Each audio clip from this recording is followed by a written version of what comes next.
One of the common questions we get is, how do senior cats present to us in a vet clinic with cancer? And again, there's different type of cancers out there, so I guess this is always a hard one. But what I would say is typically there's some form of weight loss, maybe there's some lethargy, maybe loss of appetite, maybe some breathing changes, maybe they've got swelling or bleeding or discharges. A large portion might have lumps and bumps that owners start to notice. If your cat's got any of these symptoms and they're old, it's probably worthwhile to get them checked, because if we can detect things early, it might be the difference between life or death for some cats. When we look at what tests or what things might be done, typically the vets will do a thorough clinical exam and they'll be feeling things like lymph nodes, they'll be feeling areas near lumps and bumps, have lumps spread and so forth. They may be feeling your little cat's tummy or their legs in bits and pieces. There's an array of things we're looking for to give us as much information as we can.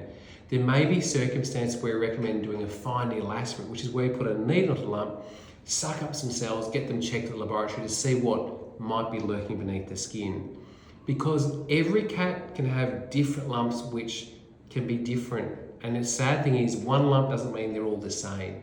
So we may recommend the same patient has 2 or 3 lumps and we get them checked, because you might get 2 or 3 different scenarios. You can get benign lumps, you can get aggressive lumps, sadly. Some spread, some don't. Some internally, we may recommend certain procedures such as ultrasounds or x-rays. So it's going to be dependent on how that particular cat presents with their cancer. Ultimately for us, it's all about doing the appropriate diagnostics to guide you on the success or prognosis, if it's poor, for that particular lump or bump or that particular cancer.